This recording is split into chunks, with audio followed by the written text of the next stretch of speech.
Assalamualaikum warahmatullahi wabarakatuh. Salam sejahtera bagi kita semua. Perkenalkan, saya Muksan Junaidi, dosen pengampu mata kuliah Rekayasa Perangkat Lunak pada Prodi Informatika Sekolah Tinggi Teknologi Ronggolawe Jepun. Pada video kali ini saya akan memaparkan ringkasan rencana pembelajaran semester atau RPS untuk mata kuliah Rekayasa Perangkat Lunak selama 1 semester atau 16 kali pertemuan. Mata kuliah ini bertujuan membekali mahasiswa dengan kemampuan analisis, perancangan, implementasi, dan pengujian perangkat lunak secara sistematis. Capaian pembelajaran yang ingin dicapai meliputi 1. Mahasiswa mampu memahami konsep dasar perangkat lunak. 2. Mahasiswa mampu merancang dan mendokumentasikan kebutuhan perangkat lunak. 3. Mahasiswa mampu mengimplementasikan solusi perangkat lunak berbasis pendekatan rekayasa. 4. Mahasiswa dapat bekerja dalam satu tim dan menerapkan prinsip rekayasa perangkat lunak dalam proyek rekayasa yang sederhana. Materi yang akan dibahas pada mata kuliah Rekayasa Perangkat Lunak meliputi 1. Konsep dasar rekayasa perangkat lunak. 2. Siklus hidup pengembangan perangkat lunak. 3. Analisis kebutuhan user. 4. Perancangan sistem, UML, dan tool yang lain. 5. Implementasi dan pengujian. 6. Dokumentasi dan pemeliharaan. Dan 7. Studi kasus proyek perangkat lunak. Strategi pembelajaran menggunakan project based learning dan case study dengan kombinasi kuliah, diskusi kelompok, dan tugas proyek. Mahasiswa akan diminta untuk merancang sistem perangkat lunak dalam satu kelompok serta mendokumentasikannya dan mempresentasikannya hasil akhir proyek. Penilaian dilakukan secara berkelanjutan dengan proporsi sebagai berikut. Kehadiran dan partisipasi 20%. Tugas individu dan kelompok 20%. UTS dan ulangan akhir semester masing-masing 30%.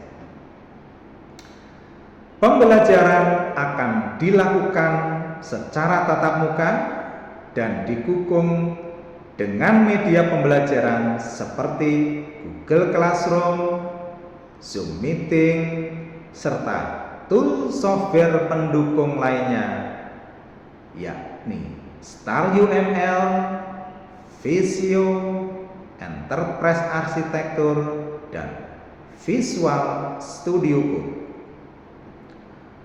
Sumber utama yang digunakan dalam proses pembelajaran ini berasal dari buku teks rekayasa perangkat lunak seperti karya Ian Sommerville berjudul Software Engineering, karya Nugroho Hadi berjudul Rekayasa Perangkat Lunak berbasis objek, dan karya Freshman Roger berjudul Rekayasa Perangkat Lunak, serta jurnal-jurnal dan studi kasus aktual pada industri.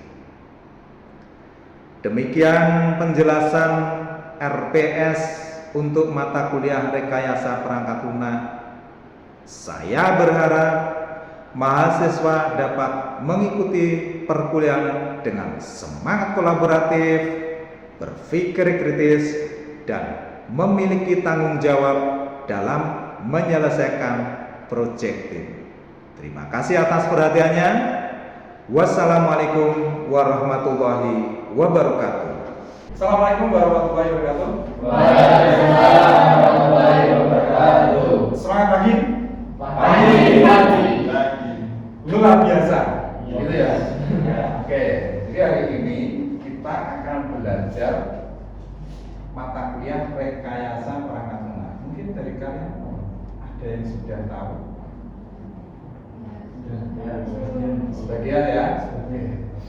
Kita akan mengulang yang sudah tahu ya, menjadi lebih tahu, yang belum tahu makin paham ya. Paham dan makin paham. Oke. Jadi rekayasa perangkat lunak, kenapa kita harus merekayasa perangkat lunak? Menurut kalian gimana? Apa perlunya rekayasa itu? Ada contoh lain, rekayasa genetika gitu. Rekayasa apa lagi? Untuk tumbuh-tumbuhan, rekayasa. Perangkat lunak, perangkat lunak apa sih? Menurut kalian? Contohnya apa? Yang kalian pakai sehari-hari itu loh. Aplikasi yang nempel di smartphone kalian. Aplikasi apa? WA. Terus apa lagi? Instagram. Kalau kalian mau pesan barang, aplikasi apa? Shopee. Terus apa lagi? Oke, itu semua adalah sistem atau perangkat tuh. Nah, kalau bahasa kerennya apa namanya? Software. Oke. Software itu nggak ujuk-ujuk terus jadi ya. Itu mesti di-develop dengan metode tertentu. Ada urutannya ya. Oke. Kita buka ya. Kita harus kenal perangkat lunak. Perangkat lunak yang sudah kalian tadi sebutkan satu persatu dalam bahasa, kalau kita mendevelop aplikasi itu sistem ya, atau sistem informasi ya. Nah, cuma sebutannya banyak orang menyebut ada sistem informasi, ada perangkat lunak, ada software ya, dan lain-lain ya. Jadi yang akan kita terangkan di sini adalah bagaimana kita mendevelop sendiri ya. Jadi mendevelop aplikasi ya. Tapi bukan berangan-angan aplikasi yang tinggi ya, tidak apa-apa ya. Misalnya tadi Shopee, Tokopedia. Kita mendevelop minimal aplikasi di sekitar kita ya. Misalnya orang tua kita jualan, kalau kita mau bantu ya, Pak Bu saya bikinkan aplikasi apa point of sales. Nah ya sudah, mungkin sebagian sudah pernah membuatnya ya, aplikasi point of sales. Nah RPL mencakup itu ya, aplikasi-aplikasi kecil maupun aplikasi besar ya. Jadi ada software yang dimanufaktur, ada software yang tidak dimanufaktur ya. Nah, yang dimanufaktur biasanya software-software yang dijual umum seperti Windows ya. Windows itu termasuk software yang dimanufaktur. Manufaktur itu dibuat dengan tim dan metode tertentu. Juga ada software yang tidak dimanufaktur. Misalnya apa? Misalnya kita bikin langsung kita jual atau membuat sesuai pesanan ya. Kayak produk lah ya. Software kan produk ya. Atau produk yang fisik kelihatan. Kalau ini produk yang secara fisik tidak kelihatan, tapi ada wujudnya ya. Oke. Jadi ada dua, software generik dan software spesifik. Nah, kalau generik itu seperti Windows, Excel, ya Microsoft Office dan lain-lain ya. Nah, kalau yang spesifik kita lebih fokus yang spesifik ya. Kayak aplikasi siakat. Ya. Itu spesifik khusus untuk apa? STTR ya, yang siakat STTR. Ada siakat yang lain ya, mungkin beda karena apa? Tergantung bisnis proses. Bisnis proses itu alir suatu proses di sistem administrasi, itu namanya bisnis proses ya. Nah, software-software ini yang lebih spesifik ini di-develop atau dikembangkan dengan suatu metode. Nanti kita akan ke sana. Kan seperti ini ya. Jadi kalau seorang arsitek membangun gedung ya tanpa ada desain, itu kemungkinan ya nggak tahu kapan gedungnya pasti runtuh. Tapi kalau dengan direkayasa tertentu, ya, rekayasa itu ada analisis, ya, ada studi kelayakan, ada desain, insya Allah gedungnya tahan lah, gitu ya. Kalian boleh langsung bertanya, misalnya Pak saya kurang jelas, langsung bertanya dan apa, ya. Tapi kalau jelas ya kita teruskan. Ada yang bertanya sampai di sini? Ada yang bertanya? Mungkin sudah menyimpan pertanyaan atau keganjilan, ya. Kita lanjut. Oke. Jadi proses rekayasa, ya, secara standar, ya, secara standar ini ada empat. Yang pertama adalah analisis. Analisis itu setelah kita melakukan survei, ya, survei ke tempat yang memesan software spesifik tadi, kita lakukan analisis, ya. Ya. Analisis kalau di mata kuliah basis data itu apa? Namanya user requirement atau apa? Kebutuhan fungsional, ya. Jadi analisis, ya, setelah tahu kebutuhan fungsional, kita akan membuat yang namanya data flow diagram, atau kalau objek modeling kita membuat use case di diagram, gitu ya. Nah, setelah analisis selesai, ya, ini dilakukan oleh seorang sistem analis, ya. Jadi kalian ini dididik menjadi salah satunya adalah seorang sistem analis. Oke. Selanjutnya adalah perancangan. Jadi perancangan di sini, ya, itu setelah sesi tadi analisis selesai, kita sudah bikin data flow diagram, sudah bikin flow map, kemudian perancangan. Kita membuat perancangan basis datanya. Bentuknya apa? ER diagram salah satunya, ya. ER diagram salah satunya kalau kita menggunakan metode yang masih terstruktur, ya, metode lama tahun 74. Nah, kalau mau metode yang baru itu namanya apa, Mas? Waterfall. Tapi spesifik kita melakukan apa? Membuat apa? Diagram apa? Diagram yang ada atributnya namanya diagram apa? Kelas diagram, ya. Kelas diagram itu kalau kita objek modeling. Kalau yang struktural tadi ERD. Jadi muter terus, ya. Program sudah dipakai, ya. Itu dianalisis, misalnya kurang, balik lagi ke proses sebelumnya, ya. Jadi nah ini spesifik, ya. Kalau tadi kan umum, metode umum. Ini yang spesifik. Jadi SDLC, ya. Oke, jadi ada analisis, desain, implementing, testing, nah ada deployment. Deployment itu adalah install. Kalian kalau mau install apa? Aplikasi di mana, smartphone, nah itu namanya deploy. Istilahnya banyak. Ada namanya apa? Go live. Ada namanya hantaran. Ada namanya apa lagi? Install, ya. Bahasa kalian install. Saya mau install. Nah, itu adalah deployment. Jadi memindahkan aplikasi yang kita develop ke server. Karena apa? Mau dipakai banyak user, ya. Nah, terus maintenance. Maintenance itu adalah perubahan. Misalnya aplikasinya, bisnis prosesnya sekarang user beli itu misalnya harus langsung bayar. Sebelumnya user beli bisa ngutang, sekarang nggak bisa ngutang. Berarti kan ada perubahan proses, ya, prosedurnya berubah. Prosedur berubah itu namanya perubahan bisnis proses. Nah, itu masuk fase maintenance di apa namanya, di request atau diubah ulang, ya, ditambahi proses yang baru. Oke, ya. Nah, modelnya apa? SDLC itu banyak modelnya, ya. Salah satunya, nomor satu yang paling banyak dipakai itu adalah waterfall. Kenapa disebut waterfall? Karena apa? Alirannya seperti air turun, ya, mengalir turun. Ini jangan lupa kalian harus lihat panahnya ini bisa ke atas lagi. Kenapa? Misalnya saat fase pertama user requirement ada yang kurang, ya.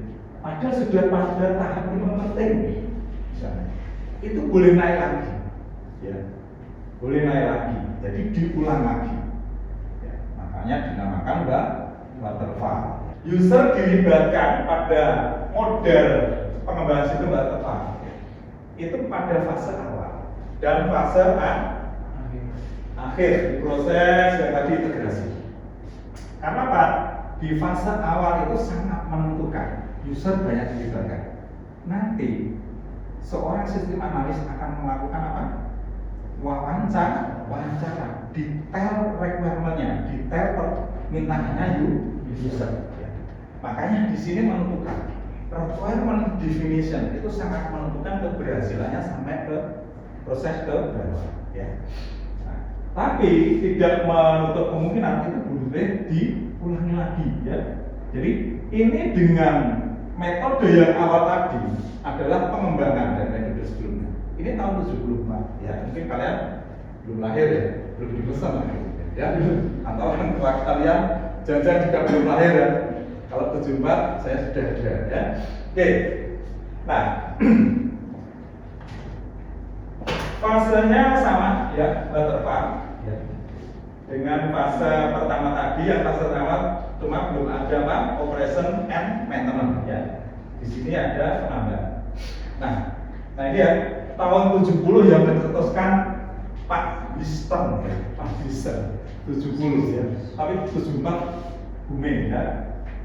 Cuma si Pressman ya, si tahun-tahun yang dekat-dekat sekarang itu mengembangkan model berikutnya adalah prototyping.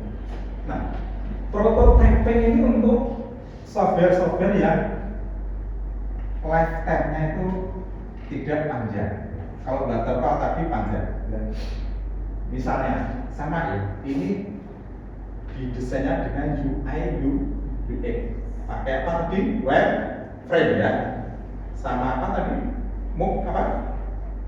Ada yang pernah buat mock apa itu? Mock up? Sudah ada yang pernah buat? Atau pakai Adobe lah. Nah, jadi user dengan si pengembang ya atau si tim analis duduk bareng merancang. Biasanya kan pakai UI UX biasanya. Ya. Untuk misalnya untuk apa? Bikin Google Form untuk apa? Itu kan user sama si pembuat itu biasanya kan duduk bareng. Ya. Terus alurnya bagaimana? Ini lebih ringkas alurnya, ya. Jadi requirement langsung kebutuhan user apa, terus si developernya langsung create, ya. Kalau bisa usernya biasanya diajari dengan tool-tool tertentu UI tadi diajari. Supaya apa? Supaya usernya juga bisa develop sendiri, ya. Oke. Terus desain, terus evaluasi, ya. Cuma itu saja. Nah, dua model ini berikutnya dikembangkan menjadi satu model yang sampai sekarang eksis, banyak dipakai, namanya spiral model. Jadi spiral model ini adalah combine, ya, combine atau apa? Merger dari waterfall dan apa tadi? Prototype. Ya. Nah, cuma dia ada risk analysis, jadi resiko. Ya. Misalnya kalau pengembangan software ini gagal, ini bisa diasuransikan. Jadi ada tambahan risk management atau risk analisisnya. Ya. Kalau yang lainnya sama, sebenarnya sama secara garis besar. Cuma di sini ada risk analisisnya, ya. Engineering itu ya apa? Desain, ya apa tadi? Coding atau implementing tadi ya. Nah, konstruksi juga sama ya. Yo coding, ya testing, ya. Evaluasi customer kalau sudah di deployment, ya. Di deployment ke user dievaluasi. Kalau evaluasinya oh ini kurang, Pak. Saya mintanya kemarin seperti ini, ada ini, kok ini cuma ini. Nah, terus dikomunikasikan lagi, oh harganya nambah, biasanya seperti itu, terus diplanningkan lagi. Ya. Karena semacam PDCA, ada yang sudah kenal PDCA, plan, do, check, action. Nah, biasanya kalau ada problem, penanganannya pakai itu, plan, do, check, action. Biasanya orang elektro atau mesin itu sering bentuknya oval. Namanya use case. Itu menggambarkan proses. Di situ ada aktor. Ya, aktor itu kalau gambar orang ya, aktor itu gambar orang. Kalau oval use case. Use case itu ada proses. Ya, gambarnya seperti ini use case itu. Ya. Kalau aktor gambarnya seperti orang. Ya. Oke. Terus kenapa harus activity? Kalau di proses struktural itu adalah flow map. Jadi manual dokumennya itu alirnya kemana harus digambarkan. Itu dalam activity di diagram. Ya, jadi manual dokumen itu dalam bentuk software harus digambarkan alirnya kemana. Nah itu digambarkan dalam activity di diagram. Berikutnya, kenapa harus sequential diagram? Sequence diagram itu menggambarkan proses automatically yang ada di sistemnya. Misalnya hubungan program dengan basis data, hubungan basis data dengan hardware-nya itu harus digambarkan dalam sequence di diagram. Selanjutnya kelas diagram. Kelas diagram adalah menggambarkan bentuk basis data atau database. Jadi kalau kalian praktek basis data, ya, kalian harus membuat kelas diagram kalau kalian pakai metode objek modeling. Kalau kalian pakai metode struktural, kalian pakai ER di diagram.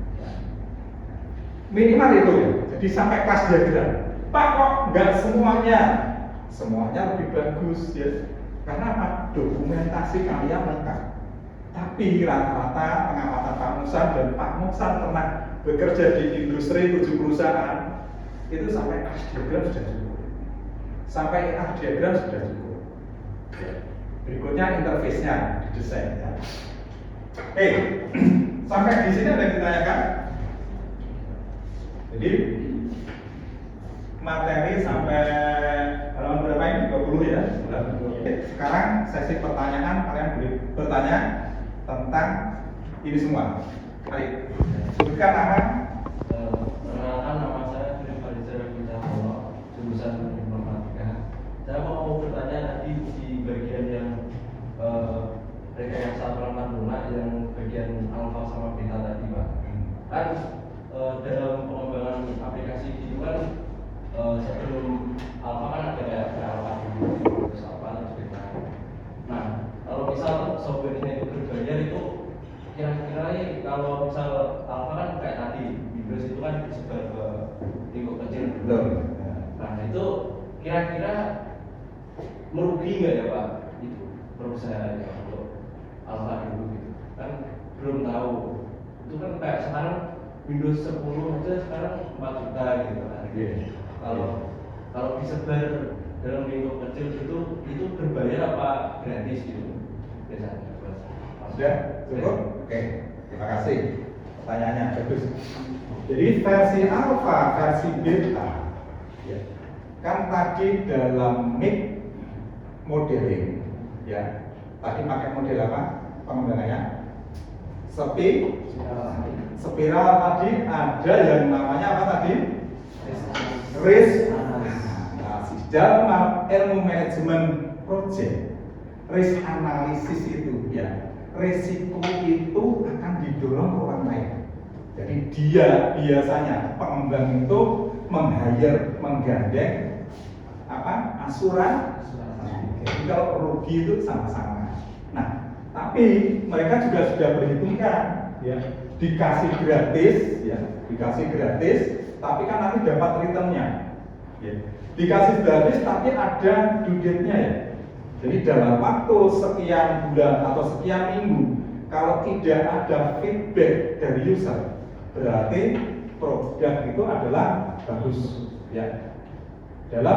Tapi mereka sebelum alfa beta kan perlu uji yang namanya uji unit. Tadi tuh ada testing unit, ada testing modul. Unit programmer yang ngetes, modul melibatkan sistem analis, ya. Terus satu lagi melibatkan yang di lingkupnya tim itu. Nah, baru tuh ke alfa. Alfa itu sudah masuk namanya testing validasi. Itu biasanya aplikasinya sudah proven, sudah bagus ya. Kok ditemukan, ini biasanya hubungannya dengan jaringan ya, dengan network ya, jangan-jangan bandwidthnya kurang bagus. Bagaimana bandwidth kurang bagus masih bisa akses, tesnya seperti itu. Tapi kalau dalam testing masalah error bug dari aplikasi, biasanya kalau sudah di-deploy ke alpha itu biasanya kecil sekali. Sisanya ada masalah yang berhubungan dengan sistemnya, paling dengan jaringan, ya internetnya atau apa. Seperti itu ya Mas ya. Bisa menjawab? Ya berikutnya silakan. Oke, yang belakang. Cewek gantian ya. Perkenalkan, nama saya Nur Aziza dari jurusan informatika. Nah, dari pengalaman Bapak sendiri, kesalahan apa yang sering dilakukan mahasiswa dalam pengembangan pembuatan perangkat lunak, dan apa saja yang harus dihindari? Oke, sudah cukup? Oke, terima kasih, bagus. Biasanya saya dulu waktu mahasiswa, ini pengalaman saya ya. Dulu saya membuat aplikasi, ya. Itu begitu dapat pesanan ya. Ini saya sudah hampir lulus waktu itu ya. Dapat pesanan bikin aplikasi point of sales untuk operasi. Jadi keinginan user requirement tadi ya, kita kan survei user requirement. Kita gambarkan narasi Pak. Dan dari narasi itu saya langsung coding. Nah, begitu saya coding, saya pikir sudah selesai. Saya demokan ke user. Ternyata banyak permintaannya. Nah, dari pengalaman itu kita harus membuat yang namanya user acceptance test. Jadi kalau jadi UAT ya, UAT. Nanti user tanda tangan, kita tanda tangan. Jadi UAT itu dipegang oleh dua orang, pihak user dan pihak developer. Supaya apa? Requirement user sudah kita penuhi, itu tidak melebar. Permintaannya tidak melebar. Kalau tidak diikat dengan itu, user nanti permintaannya melebar. Akhirnya apa? Project kita time frame-nya lama dan tidak dibayar kalau belum selesai. Nah, juga buat perjanjian, begitu tanda tangan itu harus dibayar sekian persen. Ya, jangan sampai kita sudah capek-capek bayarannya belum. Jangan sampai itu. Jadi saran saya kalau kalian menjadi programmer nanti mendapatkan order pembuatan aplikasi, buatlah perjanjian, buatlah UAT. Nah itu saran saya. Supaya apa? Kalian tidak rugi waktu. Ya. Developer itu capek, pikiran sampai macam-macam. Ya. Jadi dan enaknya jadi developer. Satu aplikasi selesai, kalian bisa pakai di tempat lain. Kalian bisa jual tempat lain. Ya. Kayak kemarin kalian yang semester berapa kelas kalian atau kalian mungkin yang semester 6 bikin tugas point of sales. Kenapa? Supaya kalian punya apa namanya? Punya apa? Punya portofolio. Kalian sudah pernah developer sistem itu pakai ya. Oke, sampai di sini. Jawab. Terima kasih. Kita tutup dengan alhamdulillah. Assalamualaikum warahmatullahi wabarakatuh. Waalaikumsalam warahmatullahi wabarakatuh.